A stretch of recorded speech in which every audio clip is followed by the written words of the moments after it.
La révision des listes électorales se déroulera pendant la période du 29 novembre au 1er décembre 2019 en une phase unique dans les centres de recensement qui seront ouverts de 7h à 16h GMT au Togo et en heure locale dans les pays retenus pour le vote des Togolais de l'étranger. C'est ce qu'on pouvait lire dans le communiqué ayant sanctionné le Conseil des ministres du 13 novembre dernier et plus de recensement électoral tel qu'elle exige l'opposition et la société civile. Que faire pour obtenir un scrutin consensuel en 2020?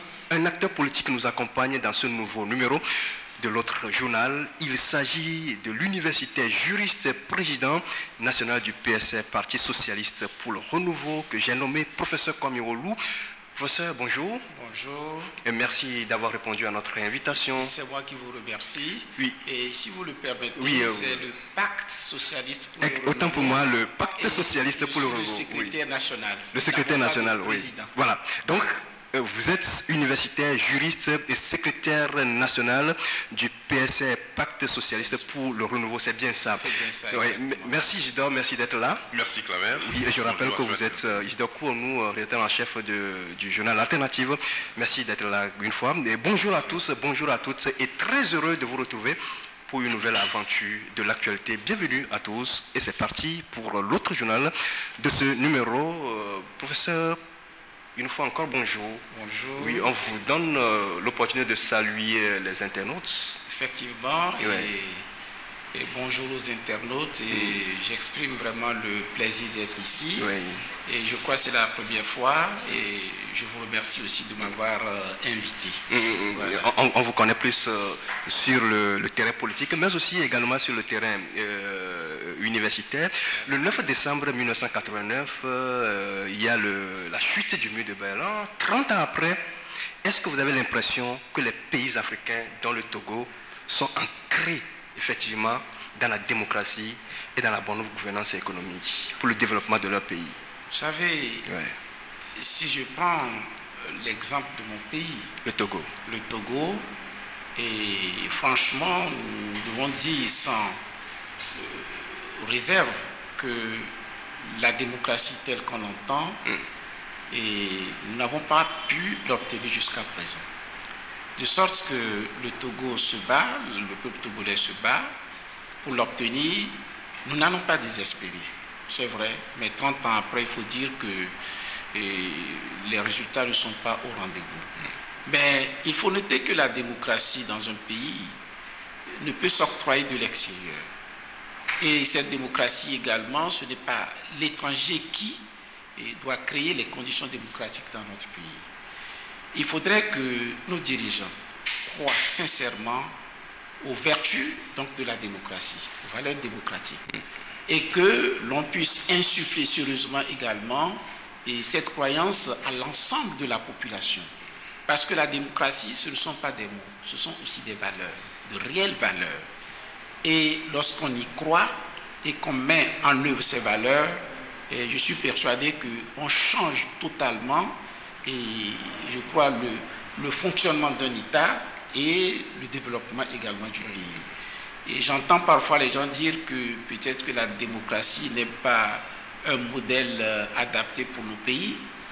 Je me dis qu'il aurait fallu peut-être qu'on se décide de respecter effectivement ces principes, ces valeurs, avant de penser éventuellement si c'est adapté ou ce n'est pas adapté à nos pays.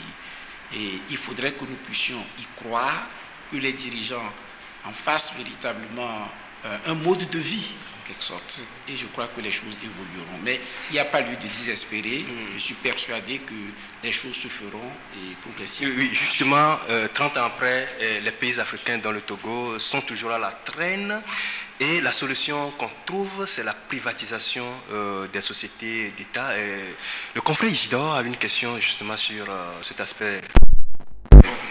Avant de revenir sur la privatisation des sociétés d'État, je j'aimerais demander au professeur si pendant 30 ans, on a l'impression de tourner en rond, à qui la faute finalement? Est-ce la faute aux dirigeants des pays africains, à l'opposition qui les combat dans leur pays, ou aux peuples africains eux-mêmes? Je peux dire que les torts sont partagés. Mais la plus grande responsabilité, c'est d'abord celle de nos dirigeants. Pourquoi je dis que c'est celle de nos dirigeants? Plus on a le pouvoir, plus l'on a de responsabilités. Vous voyez, dans beaucoup de nos pays, le pouvoir, ou bien rester au pouvoir, est devenu une finalité.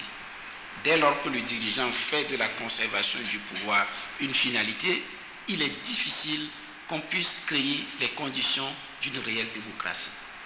De sorte que les dirigeants ont une lourde responsabilité, qu'ils sachent que le pouvoir est un instrument destiné à réaliser le bien-être d'un plus grand nombre de la population. Quand on le conçoit comme ça, le rapport avec le pouvoir diffère. Deuxième élément, l'opposition. Et je ne pourrais pas vous le cacher, les oppositions par moments ont pu commettre des erreurs. Ce n'est pas la peine de revenir sur toutes ces erreurs, c'est vrai. De sorte que cela a parfois permis à ces dirigeants de pouvoir conserver leur pouvoir. Maintenant, du côté du peuple, en principe, nous devons dire que le peuple n'a pas tort. Et le peuple doit pouvoir être éduqué dans un sens donné. Mais lorsque ce peuple n'est pas suffisamment éduqué dans ce sens, on peut facilement se servir de ce peuple, manipuler ce peuple pour l'orienter dans une certaine direction. Je prends des exemples particuliers, ou bien peut-être de façon générale. On peut manipuler le peuple en agissant sur les fibres ethniques. Alors que quand on explique bien au peuple ou à la population, en leur disant, dès lors que vous êtes ensemble dans un pays, vos sorts sont liés. Vous devez pouvoir dépasser ces considérations. Il ne s'agit pas de dresser une ethnie contre une autre, mais de pouvoir fusionner de sorte que tous les Togolais ou peut-être tous les ressortissants du pays concerné puissent se sentir sur leur territoire comme des citoyens à part entière. Si on ne fait pas cette éducation, on peut facilement faire des manipulations sur les considérations ethniques et cela ne peut aboutir à aucun résultat durable. Vous voyez, dans les pays parfois, il arrive qu'on dise le chef de l'État a fait ceci, le chef de l'État a construit cet hôpital, le chef de l'État a offert ceci aux populations, et des populations, peut-être des zones rurales, y croient fermement. Ce n'est pas le rôle du chef de l'État. Dans tous les cas, il n'en a pas les moyens. Lorsque c'est l'État qui le réalise, ça s'inscrit dans le cadre d'une politique. Il a pu incarner cette politique, d'accord, mais il ne l'a pas fait avec ses fonds. De sorte qu'il y ait un devoir de reconnaissance à son endroit et qui fasse qu'on ne puisse même plus éventuellement y faire des critiques. Une population peut-être bien avertie ne se laisse pas aller aussi facilement aux fraudes électorales. Alors que les fraudes électorales, en réalité, remettent en cause notre vie même en commun. En d'autres termes, c'est qu'on dit au peuple ou aux électeurs, écoutez, taisez-vous, on n'a rien à foutre avec votre opinion.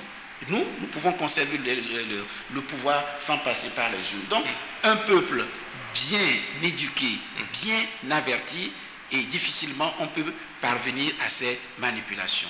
Et donc, nos dirigeants, même au pouvoir, doivent tout faire pour éclairer le peuple sur ces éléments. Et c'est de l'intérêt véritablement de nous tous. Professeur, à vous attendre parler, on a l'impression que vous posez la démocratie comme une condition de développement. Mais quand nous prenons des pays comme le Rwanda, où il n'y a pas la dictature, c'est la dictature, il n'y a pas la démocratie, c'est un développement. C'est vrai que le professeur Topanou, votre collègue béninois, disait que ça c'est une escroquerie intellectuelle. Mais on dirait que la démocratie n'est pas une condition de développement, hein? Pas nécessairement. Tout dépend de ce que nous mettons dans le développement. Si les libertés individuelles, l'épanouissement entier de l'individu n'est pas fait que du corps, l'individu n'est pas fait que simplement du pain, donc on dit on ne vivra pas simplement du pain. Ce n'est pas ça l'homme en réalité. Si nous prenons le développement comme certaines conditions simplement matérielles, peu importe la liberté de penser, la liberté donc d'expression, etc., alors on pourrait dire que c'est un modèle. Mais ce que moi je dis et ce qui m'étonne, est-ce que la liberté des individus est incompatible avec une réussite économique? Je ne le crois pas. Sur le plan économique, il est en train de réussir. Tant mieux. Mais il faudrait tout faire pour que cela s'accompagne effectivement aussi de l'épanouissement de l'individu, que l'individu puisse parler, puisse s'exprimer, puisse agir sans être inquiété. Tant que vous n'avez pas cela, on est en présence d'un développement qui est quelque chose de simplement matériel. Pour moi, c'est l'individu dans toute sa globalité qui doit être promu en quelque sorte. Et donc, pour cette raison, personnellement, j'émets des réserves également sur le modèle Rwanda. Je considère que ce qu'ils font sur le plan économique, c'est bon.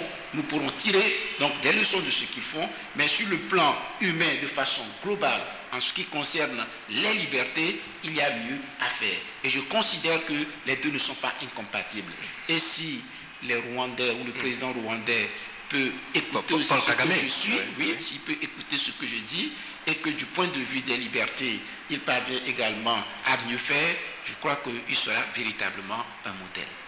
Oui, professeur, malheureusement au Togo, non seulement sur le plan politique, sur le plan liberté d'expression, le Togolais n'est pas véritablement libre, mais aussi économiquement, on est étouffé, le Togolais est étouffé.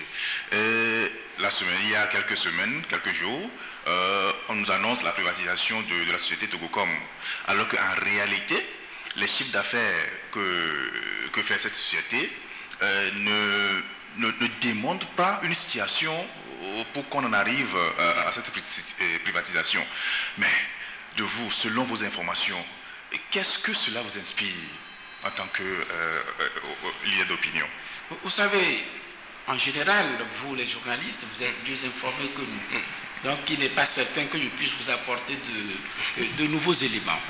Mais une privatisation peut répondre à plusieurs objectifs, mais également peut-être l'occasion parfois de certaines démarches blâmables.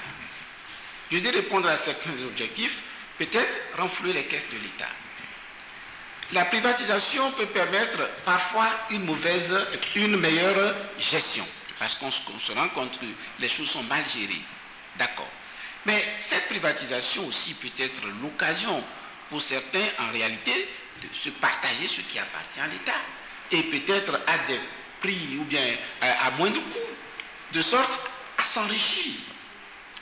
Il ne faut pas exclure toutes ces possibilités. Et donc, dans le cas togolais, peut-être que je n'ai pas tous les éléments d'information, mais tel que vous le dites, ce n'est pas en soi une société, pour l'instant, dont, en tout cas, qu'on puisse dire qu'il soit strictement déficitaire, mais bon, si ça peut permettre une meilleure gestion, sans que l'État soit spolié. Et en plus de cela, il y a un autre élément que j'avais oublié, il y a des secteurs qu'on peut considérer comme stratégiques. Et pour ces secteurs stratégiques, il ne serait pas non plus souhaitable, il n'est pas souhaitable qu'on puisse procéder, si vous voulez, à leur privatisation. Donc, secteur stratégique, il ne faut pas le faire. Et ensuite, lorsqu'il faut privatiser, il faut que les choses se fassent de sorte que l'État ne soit pas spolié en définitive. Voilà. Oui, quelles sont les conditions pour pouvoir privatiser une société? Parce qu'on a l'impression que toutes les sociétés d'État sont en train d'être privatisées. Quand vous prenez les banques, finalement le Togo n'aura plus de banques publiques qui lui appartenaient. Mais quelles devraient être les conditions de privatisation? Est-ce que le débat ne doit pas être provoqué au sein de l'opinion avant que l'État ne privatise? Oui, en principe, comme j'ai eu à vous le dire tout à l'heure, des secteurs stratégiques ne doivent pas l'être. Ensuite, quand vous prenez les banques, et je demeure convaincu que la banque elle-même est un instrument de développement. De sorte que, au moins pour certaines banques, et pour des raisons, comme je dis, stratégiques, et se donner les moyens de financer même certains secteurs, on ne doit pas pouvoir privatiser toutes les banques comme ça. L'État doit pouvoir se donner ses moyens. Voilà. Et malheureusement, je crois que cela se fait actuellement sans que un véritable débat, un débat sérieux puisse se faire sur l'opportunité de ces choses. Et ce qui parfois, malheureusement aussi peut-être à terme, peut conduire encore à certaines nationalisations. Lorsque nos dirigeants viendraient lorsqu'ils se rendront compte de la nécessité peut-être de refaire certaines choses, s'agissant des banques, peut-être sur ces nationalisations, ou l'obligation encore de mettre en place une nouvelle banque qui doit pouvoir servir donc la politique nationale dans certains secteurs donnés. Et cela peut paraître une nécessité. Oui, mais ce qui est déplorable également, c'est qu'on n'entend pas la classe politique de l'opposition interpeller le pouvoir, du moins d'une manière ou d'une autre, exiger un compte de ces privatisations. Depuis que cette privatisation a commencé, c'est le silence, et vous savez, de l'opposition. Et par moment, ce n'est pas parce qu'on n'a rien à dire. Ouais. Et dans notre pays, c'est comme du chien à boire, la caravane passe. Mais ça ne vous empêche. Et dans certaines conditions, vous vous dites, ça ne changera rien. Mobilisons-nous, changeons la situation dans notre pays et remettons-nous au travail. Ouais. Par moment, en réalité, ce sont ces réflexions qui font que, moi je le dis personnellement sur certains aspects. Et ce n'est pas une excuse. Ce n'est pas une excuse, parfois ça peut être un choix, simplement en disant que ce n'est pas la peine. Travaillons, nous allons changer les choses et reconstruire notre pays. Je vous le dis sur certains aspects parce que vous parlerez, vous savez que ça ne changera rien. Parce qu'ils ont pris leur décision et quoi que vous fassiez, qu'il y ait eu détournement ou pas, regardez par vous-même, vous êtes les journalistes, vous avez ces détournements auxquels vous faites souvent écho dans notre pays. Est-ce qu'il y a eu des poursuites? Il n'y en a jamais eu, pratiquement. Et quand vous voyez ces choses, vous vous dites, écoutez, ils savent ce qu'ils font, ils veulent s'accaparer des biens de l'État, mais il faudrait à un moment donné que nous puissions changer les choses de sorte à mettre le pays sur les rails. Isa? Oui. L'autre face de ces privatisations en cascade, c'est le fait qu'on donne ces sociétés d'État aux étrangers. Il y a les opérateurs économiques togolais, les hommes d'affaires togolais n'y trouvent pas le compte dedans. Mais pourquoi est-ce que le régime ou bien le pouvoir se donne ce plaisir de confier, de brader les sociétés d'État aux étrangers? Là encore, ça rejoint ce que j'ai eu à dire tout à l'heure, spolier l'État. Et peut-être qu'ils font des investissements supplémentaires. Il est probable, possible que derrière ces étrangers, que ces étrangers parfois ne servent que d'écran. Aux véritables propriétaires qui peuvent se retrouver être des nationaux, qui ont la capacité effectivement de faire cette politique, de sorte à pouvoir s'enrichir. Je n'exclus pas véritablement ces éventualités. Mais malheureusement, peut-être à l'heure actuelle, nous n'avons pas les moyens d'investigation nécessaires nous permettant de le démontrer. Voilà, mais je crois qu'il va falloir, vous êtes les journalistes, vous êtes mieux placés pour ces investigations, mais ceux qui le font sachent que lorsque c'est mal fait, tôt ou tard, l'État finit par remettre en cause ce qui a été fait. Il vaut mieux faire les choses dans la transparence et il vaut mieux, en toutes circonstances, privilégier l'intérêt de l'État. Et nous ne sommes que des hommes et ceux qui nous gouvernent aujourd'hui passeront. Mais il ne faudrait pas qu'ils laissent derrière eux un État dans une situation peut-être entièrement de détresse. Si c'est ça, bien évidemment, on leur demandera des comptes. Vous êtes professeur d'université. Est-ce que vous n'avez pas peur un jour que l'université soit privatisée? Parce que on parle de la contractualisation déjà des centres hospitaliers. Est-ce que vous n'avez pas peur qu'un jour l'université soit privatisée? Vous voyez, je ne l'exclus pas. Parce qu'on parlait des cités déjà. Oui, je ne l'exclus pas. Mais tout dépendra en réalité aussi des étudiants eux-mêmes. Rappelez-vous, il y a quelques années, peut-être une dizaine au moins, les frais d'inscription à l'université ont failli être portés à 50 000 francs. De 25 000 à 50 000 francs. À l'époque, notre parti s'était révolté presque.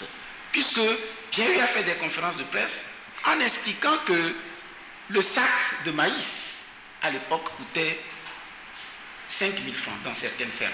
Puisque tu faisais beaucoup de terrain, sac de maïs, 5 000 francs. Frais d'inscription, 25 000 à 50 000. Donc pour inscrire votre enfant à l'université, il vous faut 10 sacs de maïs. Et nous avons fait des tapages à l'époque. Heureusement, ils n'ont pas réussi à le faire. Aujourd'hui, dans certains secteurs de l'université, les frais d'inscription ont été augmentés également pour les licences professionnelles, etc. Et même en thèse également. À mon avis, et je le dis, la richesse ne doit pas être un critère de sélection dans les universités. C'est un principe pour moi. La richesse ne doit pas être un critère de sélection. Parce que si c'est un critère de sélection, cela voudrait dire que vous aurez des gens très intelligents qui ont de réelles capacités intellectuelles, qui ne pourront pas continuer pour la simple raison qu'ils n'ont pas les moyens. Tout cela doit être vu, honnêtement. Et vous voyez les aides qu'on donne aujourd'hui dans les universités aux étudiants. Pratiquement tout le monde a le même, je vais dire la même aide en quelque sorte, voilà, le même montant. Pratiquement tout le monde le même montant en tenant compte d'un certain nombre de critères. Là également, ce sont des choses qui sont très mal faites. Je vous le dis clairement. Pourquoi? Je ne dis pas que je suis riche. C'est clair. Je suis un enseignant d'université, vous le savez. Mais moi, je ne serai pas offusqué que mon fils soit à l'université et qu'il soit sans aide. Parce que, avec mon niveau de vie, ce n'est pas important, mais je peux y faire face. Mais à côté de cela, il y a des enfants qui viennent peut-être de l'intérieur du pays, dont les parents ne sont même pas en mesure de réunir 50 000 francs ou 60 000 francs durant une année. Et pourtant, on mettra les étudiants sur un pied d'égalité. Certains prendront leur aide, n'arriveront pas à la maison avec ça, ils passent peut-être dans un bistrot. Ils s'amusent et c'est tout. D'autres prendront ces aides-là et c'est avec ça qu'ils feront encore des économies pour aider leurs parents en ville.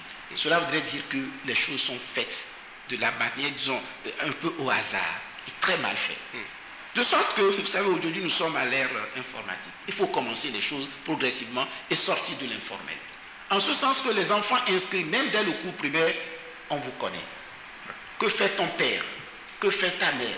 Quels sont ses revenus? Tous ces éléments sont informatisés. Et progressivement, on vous suit. Le père est décédé, on le sait. La maman est décédée, on le sait. De sorte que nous puissions instituer une sorte de solidarité nationale. Ceux qui en ont besoin, on le fait. On peut faire les frais d'inscription à l'université, même si vous voulez, public, 500 000 francs. Ce n'est pas gênant, mais pour certaines personnes qui en ont les moyens, et d'autres pourront le faire gratuitement en fonction des capacités de chacun. En ce moment, l'argent ne devient pas un critère de sélection. Et je crois que c'est dans ce sens que nous devons aller. Professeur, on est presque arrivé à la fin de la première partie. Dites-nous en termes clairs, vous avez évoqué l'augmentation des frais de licence professionnelle, de master, de la thèse qui est élevée à 302 000 francs. Plus cher dans la sous-région, hein. Au Sénégal, ce n'est pas ça. Mais est-ce qu'on craint une probable privatisation de l'université? Vous savez, je ne crois pas. L'université doit demeurer un service public. Et je sais qu'il y a des limites qui ne peuvent pas être franchies. Et je vous le disais tout à l'heure, je n'appelle pas les étudiants à revendiquer. Ce sont eux qui sont mieux placés pour savoir s'ils doivent agir ou ne doivent pas agir. Et mes fonctions, en tout cas il y a 3 semaines, j'étais doyen de la faculté de droit. Malgré ma casquette politique, il y a certains propos par réserve, je ne disais pas un certain nombre de choses, bien évidemment, mais je me dis qu'il appartient aussi aux étudiants de pouvoir mieux réfléchir, mieux s'organiser et d'aller discuter sérieusement avec les autorités.